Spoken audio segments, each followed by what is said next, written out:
Hello, my name is Alex, and welcome to Course 1 of my Sibelius tutorial.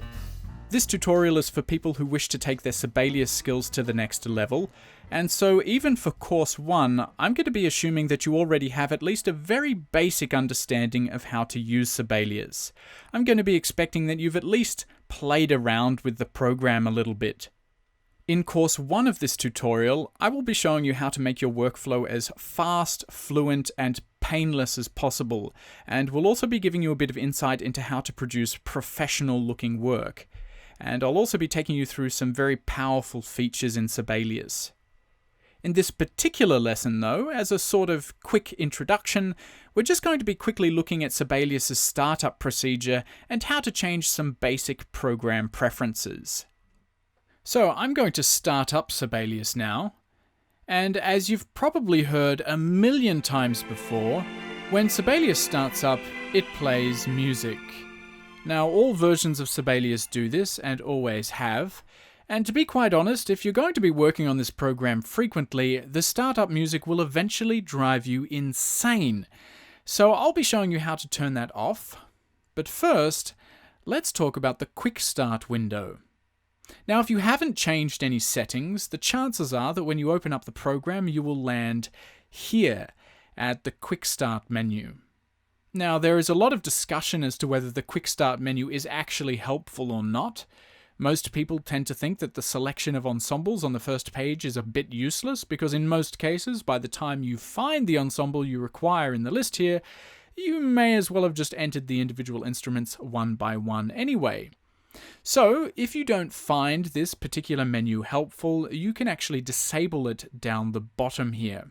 And then, the next time that you open up Sibelius, you'll be taken directly to a blank page. So I'm just going to open up a blank score for the moment by double-clicking the blank template. And now that we're in the program itself, I would like to take you to one of its juiciest places, and that is the Preferences window. So we first click on File, and Preferences is down the bottom. Now there are a lot of really wonderful things that we can do in the Preferences window. I like to play around here a lot, but for the moment we're going to click on Other right down the bottom. And here we see the option to turn the startup music off. And you can see that directly underneath that we also have the option to turn the Quick Start menu off or back on again. So if you've turned it off and decide later that you would actually like it back on again, now you know where to do it. Now there is one other reason why I've taken you to the Preferences window. I'd like to show you how to change your background texture if you haven't already done so. If you click on Textures, you will see that there are textures for the paper and textures for the background or desk.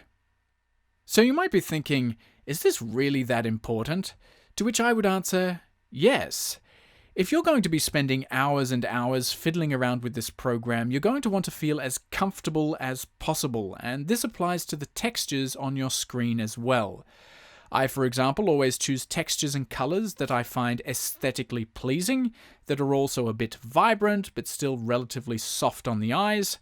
It might sound a bit cheesy, but you and your eyes should be as relaxed and comfortable as possible, because this kind of work can get really tedious and very frustrating. So I'm going to change mine to this purple texture for the moment, because, well, it appeals to me personally. You'll also see the option to change the textures of the parts, ideas, and versions, and I highly recommend that you do this, but that you assign them all very different colors or textures, because if, for example, you were using the same texture for the score and the parts, you could quite easily become muddled up when switching between the parts and the score, and accidentally make some changes in the wrong place. You can see, for example, that I've assigned parts a bright pink texture so that I'm always aware of when I'm editing a part, even when I'm tired, because obviously that's when you usually make these sorts of mistakes. So, that's a quick introduction to our series. In the next lesson, we'll be discussing score navigation.